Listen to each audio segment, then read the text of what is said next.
ਇਹ ਜਿਹੜੇ ਜ਼ਿਆਦਾ ਕਲਾਕਾਰ ਨੇ ਇਹਨਾਂ ਨੂੰ ਜਿਹੜੇ ਸੋ ਕਾਲਡ ਪ੍ਰੋਡਿਊਸਰ ਖਰੀਦ ਲੈਂਦੇ ਨੇ ਇਹਨਾਂ ਨੂੰ ਦੇ ਆਰ ਇਹ ਤਾਂ ਜਿਵੇਂ ਮੱਝ ਗਾਂ ਖਰੀਦਦੇ ਆ ਨਾ ਅੱਜ ਕੱਲ੍ਹ ਤਾਂ ਇੱਦਾਂ ਪ੍ਰੋਡਿਊਸਰ ਇਹਨਾਂ ਨੂੰ ਕਲਾਕਾਰਾਂ ਨੂੰ ਵੱਡੇ ਨੂੰ ਖਰੀਦੇ ਹੋਏ ਨੇ। ਕਹਿੰਦੇ ਹਵਾ ਬਣਾਉਣ ਲਈ 10-10 ਬਾਉਂਸਰ ਰੱਖਦੇ ਨੇ। ਉਹ ਕਹਿੰਦੇ ਹਵਾ ਬਣਾਉਣੇ ਅਸੀਂ ਜੇ 10 ਬਾਉਂਸਰ ਹੋਣਗੇ ਤਾਂ ਪੇਮੈਂਟ ਫਿਰ ਜ਼ਿਆਦਾ ਮਿਲੂਗੀ ਵੀ ਕਲਾਕਾਰ ਬਹੁਤ ਵੱਡਾ ਹੋ ਗਿਆ ਇੱਧਰ ਲੁੱਕ ਕੇ ਜਾਣਾ ਨਾ। ਅਜੇ ਤੱਕ ਮੈਨੂੰ ਬਾਉਂਸਰਾਂ ਦੀ ਲੋੜ ਪਈ ਆ ਨਾ ਪੰਮੀ ਬਾਈ ਨੂੰ ਪਈ ਆ ਨਾ ਗੁਰਦਾਸ ਮਾਨ ਨੂੰ ਪਈ ਹੈ। ਇਹਦਾ ਰੰਗ ਸੰਧੂਰੀ ਹੈ, ਇਹ ਗੋਰੀ ਚਿੱਟੀ ਹੈ, ਇਹਨੂੰ ਮੈਲੀ ਨਾ ਕਰਨਾ ਮੇਰੇ ਪੰਜਾਬ ਦੀ ਮਿੱਟੀ ਹੈ। ਇਹ ਗੀਤ ਨੂੰ ਦੋ ਤਰੀਕਿਆਂ ਨਾਲ ਸੁਣਿਆ। ਇੱਕ ਉਹ ਕਿ ਜਦੋਂ ਖੜਕੂਬਾਦ ਦਾ ਦੌਰ ਸੀ ਸਰਦਾਰ ਅੰਜਮ ਹੋਰਾਂ ਦਾ ਇਹ ਲਿਖਿਆ ਗੀਤ ਉਹਨਾਂ ਦਿਨਾਂ ਦੇ ਵਿੱਚ ਗੂੰਗੀ ਤਵਾਰੀਖ ਦਾ ਟਾਈਟਲ ਗੀਤ ਸੀ। ਉਦੋਂ ਬਾਅਦ ਦੇ ਵਿੱਚ ਇਹ ਆਮ ਲੋਕਾਂ 'ਚ ਪਹੁੰਚਿਆ ਕਿਉਂਕਿ ਉਹ ਬਹੁਤ ਥੋੜ੍ਹੇ ਲੋਕਾਂ ਤੱਕ ਉਦੋਂ ਟੀਵੀ ਦੀ ਪਹੁੰਚ ਸੀ। ਉਹ ਜੇ ਪਹੁੰਚਿਆ ਤਾਂ ਸੁੱਖੀ ਬਰਾੜ ਹੋਰਾਂ ਦੇ ਜ਼ਰੀਏ ਪਹੁੰਚਿਆ। ਸੱਭਿਆਚਾਰ 5 ਅੱਖਰਾਂ ਦਾ ਸ਼ਬਦ ਹੈ ਤੇ ਸੁੱਖੀ ਬਰਾੜ ਦਾ ਨਾਮ ਵੀ 5 ਅੱਖਰਾਂ ਦਾ। ਦੋਵੇਂ ਚੀਜ਼ਾਂ ਨੂੰ ਰਲ ਗੱਡ ਕਰ ਦਈਏ ਤਾਂ ਸੱਭਿਆਚਾਰ ਬਣ ਜਾਂਦਾ ਤੇ ਅੱਜ ਉਸ ਸੱਭਿਆਚਾਰਕ ਸ਼ਖਸੀਅਤ ਦੇ ਨਾਲ ਅਸੀਂ ਸਾਂਝ ਪਾ ਰਹੇ ਹਾਂ। ਪੰਜਾਬੀ ਗੀਤ ਸੰਗੀਤ ਤੇ ਸੱਭਿਆਚਾਰ ਦੀ ਜੇ ਗੱਲ ਕਰਨੀ ਹੈ ਤਾਂ ਸੁੱਖੀ ਬਰਾੜ ਤੋਂ ਸ਼ੁਰੂ ਕੀਤੀ ਜਾ ਸਕਦੀ ਹੈ, ਖਤਮ ਤਾਂ ਗਾਹਾਂ ਜਿੱਥੇ ਮਰਜ਼ੀ ਕਰ ਲਈਏ। ਸਤਿ ਸ਼੍ਰੀ ਅਕਾਲ ਜੀ। ਸਤਿ ਸ਼੍ਰੀ ਅਕਾਲ ਜੀ, ਕੀ ਹਾਲ ਹੈ ਸੁਖਨੈਬ ਜੀ? ਠੀਕ ਹੋ? ਵੈਲਕਮ। ਬਹੁਤ ਵਧੀਆ ਜੀ। ਜੀ ਆਇਆਂ ਨੂੰ। ਅੱਜ ਮੇਰਾ ਖਿਆਲ ਦਿਨ ਬਹੁਤ ਅੱਛਾ ਚੜ੍ਹਿਆ, ਬੜੀ ਦੇਰ ਬਾਅਦ ਆਪਾਂ ਦੋਨਾਂ ਨੂੰ ਇਕੱਠੇ ਹੋ ਕੇ ਸੱਚ ਬੋਲਣ ਦਾ ਮੌਕਾ ਮਿਲੂਗਾ। ਸਹੀ ਗੱਲ ਹੈ ਜੀ ਕਿ ਜਿਹੜਾ ਮੂੰਹ ਤੇ ਸੱਚ ਨਾ ਆਖ ਸਕੇ ਉਹ ਨਾ ਬੋਲੇ, ਜਿਹਦੀ ਨੀਤ ਰੂੰਗਿਆਂ ਵਾਲੀ ਹੈ ਉਹ 13 ਨਾ ਤੋਲੇ। ਸੱਚ ਟੰਗਿਆ ਗਿਆ ਸਲੀਬਾਂ ਤੇ ਲੱਗ ਜਾਂਦੇ ਤਾਲੇ ਜੀਬਾਂ ਤੇ, ਜਿਹਨੂੰ ਆਪਣੀ ਜਾਣ ਪਿਆਰੀ ਹੈ ਮੂੰਹ ਨਾ ਖੋਲੇ। ਮੈਂ ਤਾਂ ਤੁਸੀਂ ਸੁਣਾਉਣੇ ਤੇ ਮੈਂ ਸ਼ੇਰ ਸੁਣਾ ਗਿਆ। ਬਹੁਤ ਅੱਛੀ ਗੱਲ। ਤੇ ਅਸੀਂ ਕਰੀਏ ਜੀ ਗੱਲ ਕਿ ਜੋ ਗੀਤ ਸੰਗੀਤ ਹੈ, ਪਹਿਲਾਂ ਤਾਂ ਇਹ ਹੈ ਕਿ ਲੋਕਡਾਊਨ ਤੋਂ ਬਾਅਦ ਦੇ ਵਿੱਚ ਸਰਗਰਮੀਆਂ ਵਧੀਆਂ ਨੇ ਪਰ ਕੁਝ ਐਵਰਗ੍ਰੀਨ ਚੀਜ਼ਾਂ ਹੁੰਦੀਆਂ ਉਹ ਉਵੇਂ ਹੀ ਚੱਲਦੀਆਂ ਰਹਿੰਦੀਆਂ ਜਿਹੜੀਆਂ ਦੀ ਲੋੜ ਹੁੰਦੀ ਹੈ। ਜਿਵੇਂ ਮੈਂ ਸ਼ੁਰੂ ਕੀਤਾ ਕਿ ਇਹਦਾ ਰੰਗ ਸੰਧੂਰੀ ਹੈ, ਗੋਰੀ ਚਿੱਟੀ ਹੈ। ਸੰਧੂਰੀ ਰੰਗ ਦੀ ਮਿੱਟੀ ਨੂੰ ਸੰਭਾਲਣ ਦੇ ਵਾਸਤੇ ਯਤਨ ਬਹੁਤ ਕਰਨੇ ਪੈਂਦੇ ਆ, ਨਹੀਂ ਤਾਂ ਹਰ ਚੀਜ਼ ਦਾ ਰੰਗ ਬਦਲ ਗਿਆ। ਸ਼ਹਿਰਾਂ 'ਚ ਆ ਕੇ ਸਥਿਤੀ ਬਦਲ ਗਈ, ਲੋਕਡਾਊਨ ਨੇ ਸਾਡੇ ਰੰਗ ਬਦਲਤੇ। ਪਰ ਸੁੱਖੀ ਬਰਾੜ ਦੇ ਵਿੱਚ ਕੀ ਬਦਲਾਅ ਆਇਆ? ਮੇਰੇ 'ਚ ਨਾ ਤਾਂ ਬਦਲਾਅ ਆਇਆ ਤੇ ਨਾ ਹੀ ਆਉਣ ਦੇ ਕੋਈ ਚਾਂਸਸ ਨਹੀਂ। ਸੁੱਖੀ ਬਰਾੜ ਜਿੱਥੇ ਖੜੀ ਹੈ ਪਹਿਲਾਂ 20 ਸਾਲ ਉੱਥੇ ਹੀ ਖੜੀ ਹੈ ਔਰ ਜਿੰਨਾ ਚਿਰ ਜ਼ਿੰਦਗੀ ਹੈ ਮੇਰੀ ਮੈਂ ਪੰਜਾਬੀ ਮਾਂ ਬੋਲੀ ਤੇ ਸੱਭਿਆਚਾਰ ਨੂੰ ਸਮਰਪਿਤ ਹਾਂ ਸੀ ਤੇ ਰਹਾਂਗੇ। ਤਿੰਨੇ ਸੈਂਟੈਂਸ ਜਿਹੜੇ ਨਾ ਵਰਬਦੀਆਂ ਫਾਰਮਾਂ ਤੋਂ ਗਾਂ ਜੀ। ਤੇ ਆਪਾਂ ਗੱਲ ਕਰ ਲਈਏ ਗੀਤ ਦੀ, ਪਹਿਲਾਂ ਉਹ ਸੁਣਾਈ ਦਿਓ ਲੱਗਦੇ ਹੱਥੋਂ ਨੂੰ। ਕਿਹੜਾ ਗੀਤ ਜੀ? ਰੰਗ ਸੰਧੂਰੀ ਹੈ। ਜਿਸ ਗੀਤ ਨੂੰ ਲੈ ਕੇ ਮੈਂ ਆਪਣੀ ਗਾਇਕੀ ਦਾ ਸਫ਼ਰ ਸ਼ੁਰੂ ਕੀਤਾ ਔਰ ਵਰਲਡ ਵਾਈਡ ਪੰਜਾਬੀਆਂ ਨੇ ਬਹੁਤ ਦਾਦ ਦਿੱਤੀ। ਉਹਦੀਆਂ ਦੋ ਲਾਈਨਾਂ। ਓਏ ਦਾ ਰੰਗ ਸੰਧੂਰੀ ਹੈ ਇਹ ਗੋਰੀ ਹੀ ਚਿੱਟੀ ਹੈ। ਓਏ ਦਾ ਰੰਗ ਸੰਧੂਰੀ ਹੈ ਇਹ ਗੋਰੀ ਹੀ ਚਿੱਟੀ ਹੈ। ਇਹਨੂੰ ਮੈਲੀ ਨਾ ਕਰਨਾ ਹੋ ਮੇਰੇ ਪੰਜਾਬ ਦੀ ਮਿੱਟੀ ਹੈ, ਮੇਰੇ ਪੰਜਾਬ ਦੀ ਮਿੱਟੀ ਹੈ। ਬਹੁਤ ਵਧੀਆ ਗੱਲ ਉਹਨਾਂ ਨੇ ਲਿਖੀ ਤੇ ਤੁਸੀਂ ਗਾਈ। ਡਾਕਟਰ ਸਾਹਿਬ ਦਾ ਵੀ ਬਹੁਤ ਧੰਨਵਾਦ ਹੈ ਨਾ, ਡਾਕਟਰ ਅੰਜਮ। ਹਾਂਜੀ ਬਿਲਕੁਲ ਜੀ, ਬਿਲਕੁਲ। ਬਹੁਤ। ਪਰ ਦੂਜੀ ਗੱਲ ਇਹ ਹੈ ਕਿ ਅਸੀਂ ਗਾ ਤਾਂ ਲੈਂਦੇ ਹਾਂ, ਮਿੱਟੀ ਨੂੰ ਸੰਭਾਲਣ ਦਾ ਯਤਨ ਕਰਦਾ ਕੌਣ ਹੈ ਤੁਹਾਡੇ ਮੁਤਾਬਕ? ਮੇਰੇ ਮੁਤਾਬਕ ਇਹ ਹੈ ਕਿ ਬਹੁਤ ਕਲਾਕਾਰ ਜਿਹੜੇ ਹੈ ਤਾਂ ਮੇਰੇ ਭੈਣ ਭਰਾ ਹੀ, ਪਰ ਮੈਂ ਆਪਣੇ ਆਪ ਨੂੰ ਕਲਾਕਾਰ ਕਦੇ ਨਹੀਂ ਸਮਝੀ। ਸਭ ਤੋਂ ਪਹਿਲਾਂ ਮੈਂ ਇੱਕ ਇਨਸਾਨ ਹਾਂ, ਉਸ ਤੋਂ ਬਾਅਦ ਮੈਂ ਪੰਜਾਬੀ ਮਾਂ ਬੋਲੀ ਤੇ ਵਿਰਸੇ ਦੀ ਸੇਵਾਦਾਰ ਹਾਂ। ਮੈਂ ਕਦੇ ਆਪਣੇ ਆਪ ਨੂੰ ਕਲਾਕਾਰ ਸਮਝਦੀ ਹੀ ਨਹੀਂ। ਪਰ ਅਫਸੋਸ ਹੈ ਕਿਉਂਕਿ ਮੈਂ ਵੱਖ-ਵੱਖ ਪੋਸਟਾਂ 'ਤੇ ਵੀ ਰਹੀ ਹਾਂ, ਨਾਰਥ ਜ਼ੋਨ 'ਚ ਮੈਂ ਇਹਨਾਂ ਦੀ ਅਫਸਰ ਵੀ ਰਹਿ ਚੁੱਕੀ ਹਾਂ। ਮੈਨੂੰ ਹੈਰਾਨੀ ਹੈ ਵੀ ਜਿਹੜੇ ਕਲਾਕਾਰ ਮੈਂ 500 ਰੁਪਏ ਤੋਂ ਸ਼ੁਰੂ ਕੀਤੇ ਸੀ ਨਾਰਥ ਜ਼ੋਨ ਤੋਂ, ਉਹ ਇੰਨੇ ਕੁ ਪੈਰ ਛੱਡ ਗਏ ਨੇ, ਇੰਨੇ ਕੁ ਪੈਰ ਛੱਡ ਗਏ ਨੇ। I am sorry to say. And ਬਹੁਤ ਕਲਾਕਾਰ ਗਾਉਂਦੇ ਨੇ ਵਿਰਸਾ ਸੰਭਾਲ ਲਓ, ਪੰਜਾਬੀ ਮਾਂ ਬੋਲੀ ਦੀ ਗੱਲ ਵੀ ਕਰਦੇ ਨੇ। ਇੱਕ ਅੱਧਾ ਗੀਤ ਪੰਜਾਬੀ ਮਾਂ ਬੋਲੀ ਤੇ ਗਾ ਦਿੰਦੇ ਆ, ਮੁੜ ਕੇ ਫਿਰ ਉਹੀ ਗੰਦ ਸ਼ੁਰੂ ਕਰ ਦਿੰਦੇ ਆ, ਹੈ ਨਾ। ਸੋ ਅਸਲੀਅਤ ਦੇ ਵਿੱਚ ਜੇ ਉਹ ਇੱਕੋ ਥਾਂ 'ਤੇ ਟਿਕੇ ਰਹਿਣ, ਪੰਜਾਬੀ ਮਾਂ ਬੋਲੀ ਦੇ ਵਿੱਚ ਸੁਖਨੈਬ ਜੀ ਰੋਮਾਂਸ ਵੀ ਹੈ।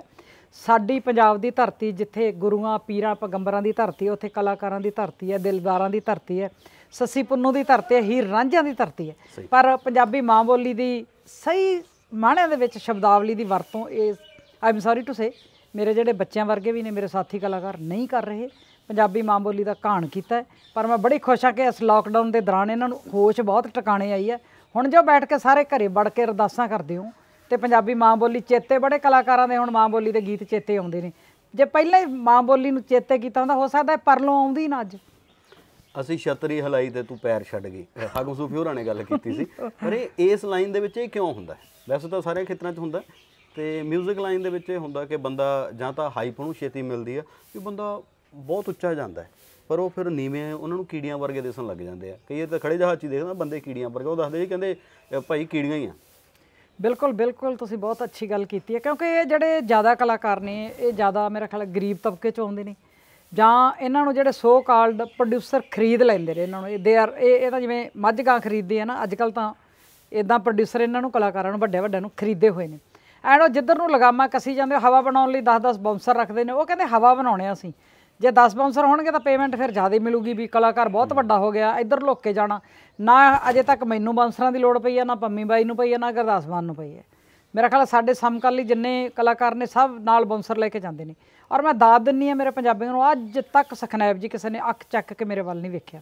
ਸੋ ਦੂਜੀ ਗੱਲ, ਜਿਹੜੇ ਫੁਕਰਪੰਥੀ ਦੀ ਗੱਲ ਹੈ, ਮੇਰੇ ਕੋਲ ਇੱਥੇ ਭਾਂਡੇ ਮਾਂਜ ਕੇ ਗਈਆਂ, ਮੈਂ ਐਮ ਸੌਰੀ ਟੂ ਸੇ ਮੈਂ ਨਾਂ ਨਹੀਂ ਲੈਣਾ ਚਾਹੁੰਦੀ ਕੁੜੀਆਂ ਦੇ, ਇੱਕ ਗੀਤ ਹਿੱਟ ਨਹੀਂ ਹੁੰਦਾ ਤੇ ਪਤਾ ਨਹੀਂ ਹਵਾ ਉਹਨਾਂ ਦੀ ਕਿੱਧਰ ਦੀ ਕਿੱਧਰ ਚਲੀ ਜਾਏ। ਪਰ ਮੈਂ am sorry to say at the same time ਜਿਵੇਂ ਉਹ ਤਾਂ ਨੂੰ ਜਾਂਦੀਆਂ ਨਾ, ਉਵੇਂ ਇੱਕਦਮ ਫਿਰ ਪਟਕ ਕੇ ਵੀ, ਜਿਵੇਂ ਉਹ ਆਤਿਸ਼ਬਾਜ਼ੀ ਨਹੀਂ ਜਾਂਦੀ, ਉਹ ਆਤਿਸ਼ਬਾਜ਼ੀ ਹੈ ਬਸ। ਆਤਿਸ਼ਬਾਜ਼ੀ ਵੱਲ ਨੂੰ ਜਾਂਦੀਆਂ ਨੇ ਤਾਂ ਉਸੇ ਤਰ੍ਹਾਂ ਗਿਰ ਕੇ ਦੇ ਕਮ ਬੈਕ ਔਨ ਦਾ ਅਰਥ, ਯੂ ਨੋ। ਕਿਹੜਾ ਲੰਘ ਜੂ ਜੱਟੀ ਦੇ ਵੱਲ ਲੱਖ ਭਰ ਕੇ। ਬਿਲਕੁਲ ਬਿਲਕੁਲ ਬਿਲਕੁਲ। ਤੁਹਾਡਾ ਇੱਕ ਨਾ ਉਹ ਬੜਾ ਚਰਚੇ ਤੋਂ ਬੋਲੀਆਂ ਆ ਰਹੀਆਂ ਸੀ ਦੂਰਦਰਸ਼ਨ ਦੇ ਉੱਤੇ, ਦਾਣੇ ਵੀ ਦਾਣੇ। ਮੈਨੂੰ ਲੱਗਦਾ ਕਿਉਂਕਿ ਅਸੀਂ ਗੱਲਾਂ ਵੀ ਕਰਨੀਆਂ, ਥੋੜ੍ਹੀਆਂ ਚੁਗਲੀਆਂ ਕਰਨੀਆਂ ਨਾ। ਹਾਂਜੀ ਹਾਂਜੀ, ਉਹ ਮਣ ਕੇ ਹਿੱਟ ਹੋਇਆ ਸੀ, ਉਹ ਸੁਣਾਉਂਦੀਆਂ ਨੇ। ਉਹ ਇੱਕ ਇਹ ਦੱਸਿਓ, ਕਿਉਂਕਿ ਦਰਸ਼ਕਾਂ ਨੂੰ ਹੋ ਸਕਦਾ ਕੁਝ ਨਵੇਂ ਵੀ ਹੋਣਗੇ ਸਾਡੇ ਨਾਲ, ਉਹ ਕਿਹੜੇ ਸਾਲ ਚ ਆਈ ਸੀ ਭਲਾ ਦੂਰਦਰਸ਼ਨ ਦਾ ਪ੍ਰੋਗਰਾਮ? ਟਿਕ 2001 ਚ ਆਇਆ ਸੀਗਾ। ਹਾਂ, ਮਣ ਕੇ ਵੀ ਗੀਤ ਤਾਂ ਜਵਾਨ ਹੋ ਗਿਆ ਫਿਰ, ਹਨਾ? ਗੀਤ ਬਹੁਤ ਗੀਤ ਹਜੇ ਵੀ ਉਹ ਜਵਾਨ ਆ, ਹਜੇ ਵੀ ਲੋਕੀ ਸੁਣਦੇ ਨੇ। 2 ਲਾਈਨਾਂ ਉਸ ਗੀਤ ਦੀਆਂ।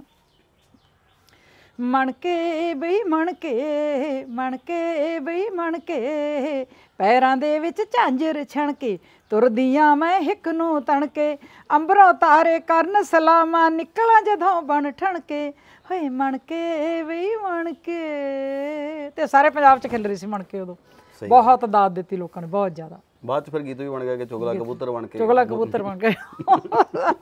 ਨਹੀਂ ਲੋਕ, ਮੈਂ ਤੁਹਾਨੂੰ ਪਹਿਲਾਂ ਕਿਹਾ ਵੀ ਜਿਹੜੀ ਇਹ ਧਰਤੀ ਹੈ ਸਾਡੀ ਰੋਮਾਂਸ ਭਰਪੂਰ ਧਰਤੀ ਹੈ। ਈਵਨ ਬੁੱਲੇ ਸ਼ਾਹ ਨੇ, ਬਾਬੇ ਵਾਰਸ ਨੇ, ਹੀਰ, ਜੋ ਵੀ ਹੈ ਵਟਸੋ ਐਵਰ, ਬਟ ਗੱਲ ਤਾਂ ਇਹ ਹੈ ਵੀ ਸ਼ਬਦਾਵਲੀ ਨਹੀਂ ਸਹੀ ਵਰਤਦੇ। ਰੋਮਾਂਸ ਕਰੋ ਵਧੀਆ, ਰੋਮਾਂਟਿਕ, ਕਿਉਂਕਿ ਰੋਮਾਂਸ ਤੋਂ ਬਿਨਾਂ ਤਾਂ ਸੱਭਿਆਚਾਰ ਵੀ ਹੈ ਨਹੀਂ।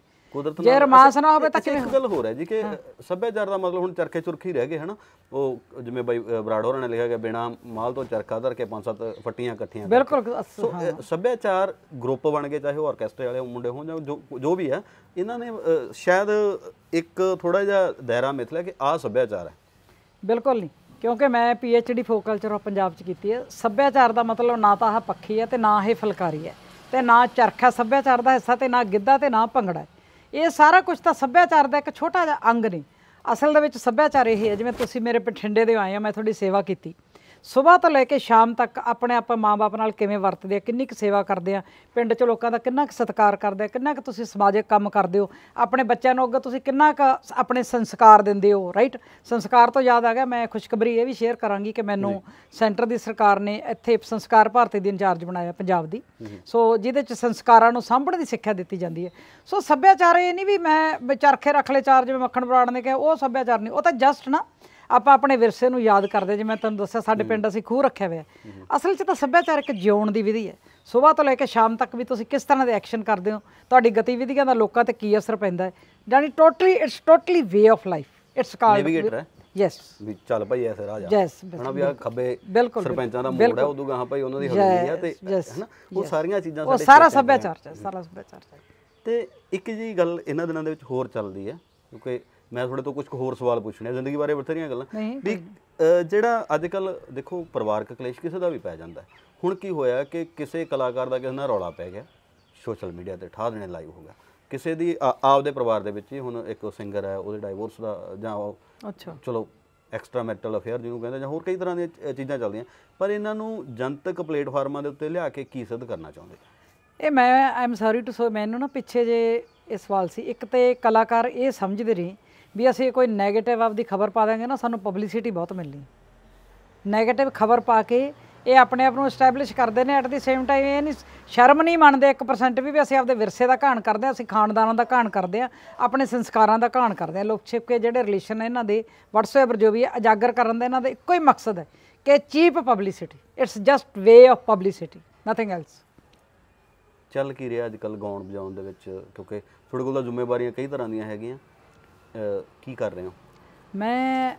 ਮੇਰੀ ਕੈਸਟ ਹੋਈ ਪਈ ਸੀਗੀ ਫੁਲਕਾਰੀ, ਉਹਦੇ ਗੀਤ ਰਿਲੀਜ਼ ਕਰ ਰਹੇ ਹਾਂ। ਸੱਗੀ ਫੁੱਲ ਚੈਨਲ ਲਾਂਚ ਕੀਤਾ ਹੁਣੇ ਪਿੱਛੇ ਜੇ, ਕਿਉਂਕਿ ਮੈਨੂੰ ਸ਼ਰੀਕ ਜੰਮ ਪਏ ਫਿਰ ਤੁਸੀਂ ਸਾਡੇ। ਹਾਂਜੀ ਸਕਨੈਪ ਚਲਾਉਣਾ ਨਹੀਂ ਸੀ ਆਉਂਦਾ, ਨੈਟ ਨੋਟ ਸਿੱਖ ਗਈ ਸਾਰਾ। ਸੱਗੀ ਫੁੱਲ ਚੈਨਲ ਬੜਾ ਸਤਿਕਾਰ ਮਾਣ ਇੱਜ਼ਤ ਪੰਜਾਬੀ ਦੇ ਰਹੇ ਨੇ। ਉਹਦੇ 'ਚ ਕੁਛ ਗਾਣੇ, ਕੁਛ ਸੱਭਿਆਚਾਰ ਦੀਆਂ ਗੱਲਾਂ, ਸਾਹਿਤ ਦੀਆਂ ਗੱਲਾਂ, ਈਵਨ ਤੁਹਾਡੀਆਂ ਵੀ ਇੰਟਰਵਿਊਆਂ ਅਸੀਂ ਵੀ ਕਰਾਂਗੇ, ਤਾਂ ਕਿ ਅਸੀਂ ਆਪਦੇ ਸੱਗੀ ਫੁੱਲ ਚੈਨਲ 'ਤੇ ਜਿਹੜੇ ਤੁਸੀਂ ਸਾਡੀਆਂ ਇੰਟਰਵਿਊਆਂ ਕਰ ਰਹੇ ਹੋ ਤੁਹਾਡੀਆਂ ਵੀ ਇੰਟਰਵਿਊਆਂ ਕਰਕੇ ਉੱਥੇ ਸੱਗੀ ਫੁੱਲ 'ਤੇ ਪਾਉਂਗੀ। ਸੋ ਬਹੁਤ ਵਧੀਆ ਹੁੰਗਾਰਾ ਮਿਲ ਰਿਹਾ, ਕਿਉਂਕਿ ਚੈਨਲ ਦਾ ਨਾਂ ਹੀ ਲੋਕਾਂ ਨੇ ਪਹਿਲੀ ਗੱਲ ਤਾਂ ਬਹੁਤ ਪਸੰਦ ਕੀਤਾ, ਅਤੇ ਉਸੇ ਤਰ੍ਹਾਂ ਦੀ ਸਾਡੀ ਸੋਚ ਹੈ, ਸੱਭਿਅਕ ਸੋਚ ਹੈ। ਸੱਭਿਆਚਾਰ ਦਾ ਮਤਲਬ ਇਹ ਵੀ ਨਹੀਂ ਵੀ ਆਪਾਂ ਪੁਰਾਣੇ ਹੁਣ ਗੱਡਿਆਂ 'ਤੇ ਚੜ੍ਹੇ ਫਿਰਾਂਗੇ। ਸੱਭਿਆਚਾਰ ਰਾਜੇ ਬਦਲਦਾ ਵੀ ਹੈ, ਇਹ ਗਤੀਸ਼ੀਲ ਵੀ ਹੋਣਾ ਬਹੁਤ ਜ਼ਰੂਰੀ ਹੈ, ਕਿਉਂਕਿ ਅਸੀਂ ਚੁੱਲ੍ਹਿਆਂ ਤੋਂ ਗੈਸ 'ਤੇ ਆ ਗਏ, ਅਸੀਂ ਉੱਤੇ ਚੜ੍ਹ ਗਏ, ਅਸਮਾਨਾਂ 'ਤੇ ਉੱਡ ਰਹੇ ਹਾਂ। ਸੋ ਸਾਡੀ ਜਿਹੜੀ ਸੋਚ ਹੈ ਨਾ ਉਹ ਸੱਭਿਅਕ ਹੋਣੀ ਚਾਹੀਦੀ ਹੈ, ਭਾਵੇਂ ਮਾਡਰਨ ਹੋਵੇ, but it should be cultural ਕਿਉਂਕਿ ਸੱਭਿਆਚਾਰ ਤਾਂ ਬਦਲੂਗਾ। ਮਾਡਰਨ ਵੀ ਆ ਗਿਆ, ਕੁੜੀਆਂ ਨੇ ਸ਼ਰਾਰੇ ਵੀ ਪਾਉਣੇ ਆ, ਨਾਟ ਏ ਪ੍ਰੋਬਲਮ। ਤੁਹਾਡੀਆਂ ਡਰੈਸਾਂ ਦੇ ਵਿੱਚ ਕਲਚਰ ਨਹੀਂ ਵਸਦਾ, ਤੁਹਾਡੀ ਸੋਚ ਦੇ ਵਿੱਚ ਕਲਚਰ ਵਸਦਾ ਹੈ। ਆਹ ਵੱਡੀ ਗੱਲ। ਹਾਂਜੀ। ਹੋਰ ਕੀ ਗਾਇਆ ਅੱਜ ਕੱਲ੍ਹ ਤੁਸੀਂ? ਰਿਕਾਰਡ ਕੀਤਾ ਕੁਛ? ਬਹੁਤ ਕੁਛ ਰਿਕਾਰਡ ਕੀਤਾ, ਔਰ ਹੁਣ ਫਟਾਫਟ ਰਿਲੀਜ਼ ਕਰ ਰਹੇ ਹਾਂ। ਹੁਣ ਮਾਵਾਂ ਧੀਆਂ ਦੇ ਰਿਸ਼ਤੇ ਤੇ ਫੁਲਕਾਰੀ ਰਿਲੀਜ਼ ਕਰਕੇ ਹਟੀਆਂ ਥੋੜ੍ਹੇ ਦਿਨ ਪਹਿਲਾਂ। ਫਿਰ ਇੱਕ ਰੋਮਾਂਟਿਕ ਗੀਤ ਵੀ, ਸੂਫੀ ਗੀਤ ਵੀ ਰਿਲੀਜ਼ ਕਰ ਰਹੇ ਹਾਂ। ਮੱਖਣ ਬਰਾੜ ਦਾ ਗੀਤ ਵੀ ਰਿਲੀਜ਼ ਕਰ ਰਹੇ ਹਾਂ। ਬਹੁਤ ਵਧੀਆ, ਬਹੁਤ ਵਧੀਆ। ਤੁਹਾਨੂੰ ਪਤਾ ਵਧੀਆ ਲਿਖਦੇ ਨੇ, ਉਹਦੀਆਂ 2 ਲਾਈਨਾਂ ਸੁਣਾਉਣੀਆਂ ਤੁਹਾਨੂੰ ਮੱਖਣ ਬਰਾੜ ਦੀਆਂ। ਸਿੱਧੂ ਤੇ ਬਰਾੜ ਚੰਗਾ ਕੰਮ ਕਰਦੇ ਹੀ ਹੁੰਦੇ, ਮੈਨੂੰ ਲੱਗਦਾ। ਸਿੱਧੂ ਮੈਨੂੰ ਆਪਦੀ ਸਿਫਤ ਕਰ ਲਈਏ ਮਾੜੀ। ਸਿੱਧੂ ਬਰਾੜ ਵੈਸੇ ਜਿੰਦਾਬਾਦ ਹੈ ਨਾ। ਯੈਸ ਯੈਸ, ਉਹਨੇ ਬਹੁਤ ਸੋਹਣਾ ਗਾਇਆ ਗਾਣਾ ਵੀ, ਪਿੰਡ ਪਿਕਚਰਾਈਜ਼ ਕਰ ਲਵਾਂ। ਬਹੁਤ ਵਧੀਆ ਬੋਲ ਨੇ ਮੱਖਣ ਬਰਾੜ ਦੇ। ਉਹ ਮੰਜਾ ਕੋਠੇ ਉੱਤੇ ਡਾਉਣਾ ਚੰਨ ਮੇਰੇ ਆ, ਮੈਂ ਗੱਦਿਆਂ ਤੇ ਪੈ ਕੇ ਥੱਕ ਗਈ, ਦੀਵਾ ਬਾਲਣਾ ਸਰੋਂ ਦੇ ਤੇਲ ਵਾਲਾ, ਵੇ ਬਿਜਲੀ ਤੋਂ ਜਿੰਦ ਅੱਕ ਗਈ, ਹਾਏ ਵੇ ਬਿਜਲੀ ਤੋਂ ਜਿੰਦ ਅੱਕ ਗਈ, ਹਾਣੀਆਂ ਜਿੰਦ ਅੱਕ ਗਈ, ਸੋਹਣਿਆ ਜਿੰਦ ਅੱਕ ਗਈ। ਇਹ ਮੱਖਣ ਬਰਾੜ ਦੀ ਰਚਨਾ। ਪਰ ਉਹ ਗੱਲ ਤਾਂ ਠੀਕ ਆ, ਬਰਾੜ ਸਾਹਿਬ ਵੀ ਅੱਜ ਕੱਲ੍ਹ ਇੰਡੀਆ 'ਚ, ਅੱਜ ਕੱਲ੍ਹ ਇੰਡੀਆ 'ਚ ਨੇ। ਨਾਲੇ ਅੱਜ ਕੱਲ੍ਹ ਕੋਠੇ ਤੇ ਕੁਦਰਤ ਨੇ ਆਪਾਂ ਨੂੰ ਕਿੰਨੀ ਮਾਰ ਮਾਰੀ ਹੈ, ਆ ਗਏ ਕਿ ਨਹੀਂ ਪੁਰਾਣੇ ਕਲਚਰ 'ਤੇ। ਹੁਣ ਜਿਹੜੇ ਬੱਚੇ ਜਿਹੜੇ ਬੱਚੇ ਫਾਸਟ ਫੂਡ ਪੀਣਾ, ਆਪਣੇ ਵੀ ਨਹੀਂ ਸੀ ਰਹਿੰਦੇ, ਨੂਡਲ ਮੰਗਾ ਲਓ, ਬਰਗਰ ਮੰਗਾ ਲਓ। ਹੁਣ ਵੇਖੋ ਡੈਥ ਆਫ ਰੇਟ ਘੱਟ ਹੋ ਗਈ, ਹਸਪਤਾਲਾਂ 'ਚ ਬੈੱਡ ਲੱਗਣੋਂ ਹਟ ਗਏ, OPDਆਂ ਬੰਦ ਹੋ ਗਈਆਂ, ਔਰ ਵਾਤਾਵਰਨ ਕਿੰਨਾ ਸ਼ੁੱਧ ਹੋ ਗਿਆ, ਔਰ ਘਰੇ ਬੈਠ ਕੇ ਆਪਾਂ ਵਧੀਆ ਖਾਣਾ ਖਾਂਦੇ, ਕਿੰਨੇ ਥੋੜ੍ਹੇ ਦੇ ਵਿੱਚ ਆਪਾਂ ਦਰਗੁਜ਼ਰ ਕਰ ਰਹੇ ਹਾਂ। ਸੋ ਸਾਡਾ ਵਿਰਸਾ ਜਿਹੜਾ, ਇਹ ਸਾਨੂੰ ਸਾਡੇ ਮਤਲਬ ਦਾਇਰੇ ਮੁਤਾਬਕ ਜਿੰਨੀ ਚਾਦਰ ਵੇਖ ਕੇ ਉਨੀ ਪੈਰ ਪਸਾਰਨਾ ਵੀ ਸਿਖਾਉਂਦਾ, ਔਰ ਜਿੱਥੇ ਸਬਰ ਸੰਤੋਖ ਵੀ ਸਿਖਾਉਂਦਾ। ਯਾਰੜੇ ਦਾ ਸਾਨੂੰ 70 ਚੰਗਾ, ਭੱਠ ਖੇੜਿਆਂ ਦਾ ਰਹਿਣਾ। ਗੁਰੂ ਗੋਬਿੰਦ ਸਿੰਘ ਜੀ ਨੇ ਕੰਡਿਆਂ 'ਤੇ ਹੀ ਸੌਂ ਗਏ ਸੀ, ਨੀਂਦ ਆ ਗਈ ਸੀ। ਸੋ ਆਪਾਂ ਤਾਂ ਉਦੋਂ ਚੰਗੇ ਹੀ ਆ। ਅਨੰਦਪੁਰ ਸਾਹਿਬ ਦੇ ਕਿਲੇ 'ਚ 6 ਮਹੀਨੇ ਬੰਦ ਰਹੇ ਗੁਰੂ ਗੋਬਿੰਦ ਸਿੰਘ ਜੀ, ਉਹਨਾਂ ਨੂੰ ਉੱਥੇ ਪਾਣੀ ਤੇ ਛੋਲੇ ਹੀ ਮਿਲਦੇ ਸੀ। ਆਪਾਂ ਤਾਂ ਫੇਰ ਬੈਠੇ ਸਾਰਾ ਕੁਝ ਖਾਈ ਜਾਂਦੇ। ਸੋ ਕੁਦਰਤ ਦੇ, ਆਪਾਂ ਨੂੰ ਕੁਦਰਤ ਦੀ ਰਜ਼ਾ ਦੇ ਵਿੱਚ ਰਹਿਣਾ ਚਾਹੀਦਾ, ਰੱਬ ਦੀ ਰਜ਼ਾ ਦੇ ਵਿੱਚ ਰਹਿਣਾ ਚਾਹੀਦਾ। ਕੁਦਰਤ ਨੇ ਬਹੁਤ ਵੱਡੀ ਮਾਰ ਮਾਰੀ, ਔਰ ਚੰਗੇ ਲਈ ਮਾਰੀ ਹੈ। ਔਰ ਮੈਂ ਆਪਣੇ ਭਾਈਚਾਰੇ ਨੂੰ ਜ਼ਰੂਰ ਕਹੂੰਗੀ, ਸੁਧਰ ਜੋ, ਹਜੇ ਵੀ ਸੁਧਰ ਜੋ, ਛੱਡ ਦਿਓ ਹਥਿਆਰਾਂ ਵਾਲੇ ਫੋਨ, ਛੱਡ ਦਿਓ ਗੰਦੇ ਗੀਤ ਗਾਉਣਾ ਹਜੇ ਵੀ ਤੁਸੀਂ। ਪਰ ਮੈਨੂੰ ਪਤਾ ਜੇ ਹੁਣ ਨਾ ਸੁਧਰੇ, ਮੈਂ ਤਾਂ ਚਾਹੂੰਗੀ ਕਿ ਤੁਹਾਡਾ ਬੇੜਾ ਗਰਕ ਹੋਣਾ ਹੀ ਚਾਹੀਦਾ ਜੇ ਤੁਸੀਂ ਅਜੇ ਵੀ ਅਸ਼ਲੀਲ ਗੀਤ ਗਾਓਗੇ। ਇਹ ਤਾਂ ਸਹੀ ਹੈ, ਭਰ ਕੇ ਡੁੱਬਣ ਵਾਲੀਆਂ ਗੱਲਾਂ ਹੋ ਜਾਂਦੀਆਂ। ਹਾਂ ਬਿਲਕੁਲ ਬਿਲਕੁਲ। ਤੇ ਜਦੋਂ ਐਕਟੀਵਿਟੀਜ਼ ਚੱਲਦੀਆਂ ਨੇ, ਤੁਸੀਂ ਕਰ ਰਹੇ ਹੋ ਇਹਨਾਂ ਦਿਨਾਂ ਵਿੱਚ, ਕਿਉਂਕਿ ਇੱਕ ਵੈਡਿੰਗ ਸਿੰਗਰ ਦੇ ਰੂਪ ਦੇ ਵਿੱਚ ਵੀ ਤੁਸੀਂ ਕੰਮ ਕਰਦੇ ਹੋ, ਜਾਂ ਹੈ ਨਾ ਲੇਡੀ ਸੰਗੀਤ, ਹਾਂ, ਸਵਾਦ ਕਿੱਥੇ ਜੇ ਗਾ ਕੇ ਆਉਂਦਾ? ਸਵਾਦ ਮੈਨੂੰ ਕੋਈ ਫਰਕ ਨਹੀਂ ਪੈਂਦਾ, ਕਿਉਂਕਿ ਜਦੋਂ ਮੈਂ ਵੈਡਿੰਗ 'ਚ ਵੀ ਗਾਉਣੀ ਹੈ ਨਾ, ਮੇਰੇ ਸਰੋਤੇ ਮੈਨੂੰ ਉਸੇ ਨਿਗਾਹ ਨਾਲ ਦੇਖਦੇ ਨੇ। ਜੇ ਮੈਂ ਸੱਭਿਆਚਾਰਕ ਪ੍ਰੋਗਰਾਮਾਂ 'ਚ ਵੀ ਜਾਂਦੀ, ਮੇਰੇ ਸਰੋਤੇ ਮੈਨੂੰ ਉਸੇ ਨਿਗਾਹ ਨਾਲ ਦੇਖਦੇ ਨੇ। ਔਰ ਜਦੋਂ ਵੈਡਿੰਗ ਦੇ ਵਿੱਚ ਵੀ ਜਾਂਦੀ ਹਾਂ, ਜਦੋਂ ਮੈਨੂੰ ਅਪਰੋਚ ਹੁੰਦੀ ਹੈ ਕਿ ਇਹਨੂੰ ਮੈਲੀ ਨਾ ਕਰਨਾ, ਮੇਰੇ ਪੰਜਾਬ ਦੀ ਮਿੱਟੀ ਹੈ, ਤਾਂ ਮੈਨੂੰ ਬੜੀ ਠੰਡ ਪੈਂਦੀ ਹੈ, ਕਿਉਂਕਿ ਸਰੋਤੇ ਤਾਂ ਵੈਡਿੰਗ 'ਚ ਵੀ ਉਹੀ ਹੁੰਦੇ ਨੇ, ਵਿਆਹਾਂ 'ਚ। ਪਰ ਮੈਂ ਜਦੋਂ ਜਾਂਦੀ ਹਾਂ ਤਾਂ ਮੈਨੂੰ, ਮੇਰਾ ਖਿਆਲ ਹੈ ਲੋਕੀ ਆਪਣੇ ਇਲਾਕੇ ਵੀ ਸਾਰੇ ਖੇਸ ਦੇ ਕੇ ਤੋਰਦੇ ਨੇ, ਸੂਟ ਦੇ ਕੇ, ਵੀ ਸਾਡੀ ਧੀ ਗਾਉਣ ਆਈ ਹੈ। ਔਰ ਐਡੋ ਵੱਡਾ ਮਾਣ ਮੇਰਾ ਖਿਆਲ ਕਿਸੇ ਗਾਇਕਾਂ ਨੂੰ ਅਜੇ ਤੱਕ ਨਾ ਮਿਲਿਆ ਤੇ ਨਾ ਮਿਲਣਾ ਹੀ ਹੈ, ਕਿਉਂਕਿ I am sorry to say, ਜਿਹੜੇ ਮੇਰੀਆਂ ਸਾਥੀ ਗਾਇਕਾਵਾਂ ਨੇ, ਮੇਰੇ ਬੇਟੀਆਂ ਵਰਗੀਆਂ, ਭੈਣਾਂ ਵਰਗੀਆਂ, ਉਹਨਾਂ ਦਾ ਜਿਹੜਾ ਡਰੈਸਅਪ ਹੋਣ ਦਾ ਤਰੀਕਾ ਹੈ, ਉਹਨਾਂ ਦਾ ਗਾਉਣ ਦਾ ਤਰੀਕਾ, ਉਹਨਾਂ ਦੀ ਚੋਣ ਹੈ ਜਿਹੜੀ, ਉਹ ਸਹੀ ਸਮੇਂ ਸਹੀ ਚੋਣ ਨਹੀਂ ਕਰਦੀਆਂ। ਹੁਣ ਮੈਂ ਮੁੰਡੇ ਦੇ ਵਿਆਹ 'ਚ ਜਾਂਦੀ, ਮੈਂ ਘੋੜੀਆਂ ਹੀ ਗਾਉਣੀਆਂ, ਕੁੜੀ ਦੇ ਵਿਆਹ 'ਚ ਜਾਂਦੀ, ਮੈਂ ਸੁਹਾਗ ਤੋਂ ਹੀ ਸ਼ੁਰੂ ਕਰਨਾ। ਔਰ ਮੇਰੀ ਕੋਸ਼ਿਸ਼ ਇਹ ਵੀ ਹੁੰਦੀ ਹੈ ਨਾਲ ਨਾਲ ਸੁਖਨੈਬ, ਜਿੱਥੇ ਮੈਂ ਜਾਂਦੀ ਉਹਨਾਂ ਨੂੰ ਕਹਿੰਦੀ ਮਗਰ ਬੋਲੋ, ਕੁਛ ਸਿੱਖੋ ਮੈਥੋਂ 5 ਘੋੜੀਆਂ, ਕੱਲ੍ਹ ਨੂੰ ਇਹ ਤਾਂ ਹਟ ਗਈਆਂ ਗਾਉਣੋਂ, ਕਮ ਸੇ ਕਮ ਤੁਹਾਨੂੰ ਤਾਂ ਯਾਦ ਰਹਿਣ। ਸੋ ਆਹ ਫਰਕ ਹੈ ਮੇਰਾ ਤੇ ਇਹਨਾਂ ਦਾ। ਤੇ ਇੱਕ ਫਰਕ ਅਸੀਂ ਹੋਰ ਪਾ ਦਈਏ, ਕੋਈ ਨਾ ਕੋਈ ਹੋਰ ਗੀਤ ਆਪਾਂ ਦਰਸ਼ਕਾਂ ਨਾਲ ਲੱਗਦੇ ਹੱਥ ਸਾਂਝਾ ਕਰ ਦਈਏ ਜੀ। ਬਿਲਕੁਲ ਜੀ ਬਿਲਕੁਲ। ਇੱਕ ਜਿੰਦ ਸਹਾੜੇ ਦੀ ਰਚਨਾ ਹੈ, ਉਹ ਗੀਤ ਰਿਲੀਜ਼ ਹੋ ਰਿਹਾ। ਉਹ ਵਿਚਾਰਾ ਬਹੁਤ ਅੱਛਾ ਸ਼ਾਇਰ ਆ, ਤੁਹਾਨੂੰ ਪਤਾ ਹੀ ਹੈ। ਉਹ ਕਹਿੰਦਾ ਸੁੱਖੀ ਮੈਂ ਸਾਰੀਆਂ ਗਾਇਕਾਵਾਂ ਨੂੰ ਗੀਤ ਦਿੱਤਾ, ਕਿਸੇ ਨੇ ਪਸੰਦ ਨਹੀਂ ਕੀਤਾ। ਕਹਿੰਦਾ ਮੈਂ ਕਿਹਾ ਵੀ ਸੁੱਖੀ ਭੈਣ ਜੀ ਗਾਉਣਗੇ, ਉਹਦੀਆਂ ਲਾਈਨਾਂ ਵੇਖੋ ਕਿੱਡਾ ਖੂਬਸੂਰਤ ਗੀਤ ਆ, ਥੋੜ੍ਹਾ ਜਿਹਾ ਸੁਣਾਉਂਗੇ ਉਹ। ਵੇ ਨੀਵੀਂ ਕਰ ਅੱਖ ਮੇਰੇ ਵੱਲ ਕੀਏ ਝਾਕਦਾ ਵੇ, ਸਿਰੋਂ ਲੈ ਕੇ ਪੈਰਾਂ ਤੱਕ ਮੈਨੂੰ ਕੀਏ ਮਾਪਦਾ। ਵੇ ਨੀਵੀਂ ਕਰ ਅੱਖ ਮੇਰੇ ਵੱਲ ਕੀਏ ਝਾਕਦਾ ਵੇ, ਸਿਰੋਂ ਲੈ ਕੇ ਪੈਰਾਂ ਤੱਕ ਮੈਨੂੰ ਕੀਏ ਮਾਪਦਾ। ਮੈਨੂੰ ਕੰਡੇ ਵੀ ਨੇ ਬੜੇ ਭਾਵੇਂ ਪੱਤੀ ਮੈਂ ਗੁਲਾਬ ਦੀ ਵੇ, ਹੋਸ਼ ਨਾਲ ਗੱਲ ਕਰ ਧੀ ਮੈਂ ਪੰਜਾਬ ਦੀ, ਹੋਸ਼ ਨਾਲ ਗੱਲ ਕਰ ਧੀ ਮੈਂ ਪੰਜਾਬ ਦੀ। ਬੂਰੀਆਂ ਦਾ ਦੁੱਧ ਪੀ ਕੇ ਹੋਈਆਂ ਜਵਾਨ ਮੈਂ, ਰੰਗਲੇ ਪੰਜਾਬ ਦੀ ਵੇ ਰਹਿਣਾ ਬਨਸ਼ਾਨ ਮੈਂ। ਉੱਚੀ ਰੱਖੂ ਪੱਗ ਜੱਸਾ ਸਿੰਘ ਮੈਂ ਨਵਾਬ ਦੀ ਵੇ, ਹੋਸ਼ ਨਾਲ ਗੱਲ ਕਰ ਧੀ ਮੈਂ ਪੰਜਾਬ ਦੀ। ਭੈਣ ਹਾਂ ਮੈਂ ਲਾਡਲੇ ਭਗਤ ਸਿੰਘ ਵੀਰ ਦੀ, ਜਾਣਦਾ ਹੀ ਹੋਣਾ ਇਸ ਰੱਬੇ ਸੂਰਬੀਰ ਦੀ। ਲੈ ਜੂੰਗੀ ਵਹਾ ਕੇ ਲਹਿਰ ਤਿੱਖੀ ਮੈਂ ਚਨਾਬ ਦੀ ਵੇ, ਹੋਸ਼ ਨਾਲ ਗੱਲ ਕਰ ਧੀ ਮੈਂ ਪੰਜਾਬ ਦੀ। ਹੁਣ ਇਹ ਮਾੜੇ ਨੇ ਜੀ ਗੀਤ? ਬਹੁਤ ਬਹੁਤ ਕਮਾਲ ਦੇ ਤਾਂ ਮੈਨੂੰ ਲੱਗਦਾ ਇਹੋ ਜਿਹੀਆਂ ਇਹ ਰਿਲੀਜ਼ ਕਰ ਰਹੇ, ਇਹ ਆਪਾਂ ਰਿਲੀਜ਼ ਕਰ ਰਹੇ ਹਾਂ, ਜਲਦੀ ਰਿਲੀਜ਼ ਕਰ ਰਹੇ ਹਾਂ। ਹਾਂਜੀ ਸੋ ਬਹੁਤ ਧੰਨਵਾਦ ਤੁਹਾਡਾ, ਤੁਸੀਂ ਗੱਲਬਾਤ ਕੀਤੀ। ਤੇ ਪੱਖੀ ਇਹ ਜੋਗੇ ਰੱਲੇ ਦੀ ਹੈ ਜਾਂ ਕਿਤੋਂ ਦੀ ਹੋਰ ਹੈ ਜੀ? ਇਹ ਪਟਿਆਲੇ ਦੀ ਹੈ। ਹਾਂ ਪਟਿਆਲੇ ਦੀਆਂ ਪੱਖੀਆਂ ਮਸ਼ਹੂਰ ਹੈ ਕਿ ਜੋਗੇ ਰੱਲੇ ਦੀ ਪੱਖੀ ਵੀ ਹੈ ਨਾ। ਨਹੀਂ ਉਹ ਜਗਮੋਹਨ ਕਰਦਾ ਕਿ ਤੀਵੀਆਂ ਤੋਂ ਤੀਵੀਂ ਪਿੰਡ ਜੋਗੇ ਰੱਲੇ ਦੀ। ਚਾਹ ਚੰਗੀ ਹੱਲੇ ਦੀ ਚਾਹ ਚੰਗੀ ਪਤਾ ਨਹੀਂ ਰੱਲੇ ਦੀ ਲੜਾਈ ਜੋ ਵੀ ਹੈ ਵਟਸਐਵਰ ਚਾਹ ਚੰਗੀ ਥੱਲੇ ਦੀ ਤੇ ਲੜਾਈ ਤੀਵੀਆਂ ਜੋ ਤੀਵੀਂ ਹੁੰਦੀ ਜੋਗੇ ਰੱਲੇ ਦੀ, ਤੀਵੀਆਂ ਚ ਤੀਵੀਂ ਪਿੰਡ ਜੋਗੇ ਰੱਲੇ ਦੀ। ਹਾਂ ਹਾਂ ਮੈਂ ਇੱਕ ਦਿਨ ਪੱਖੀ ਦੀ ਵੀ ਇਹ ਗੱਲ ਇੱਕ ਦਿਨ ਕਿਸੇ ਨੇ ਕੀਤੀ ਸੀ, ਮੇਰੇ ਤਾਂ ਚੇਤਾ ਆ ਗਿਆ।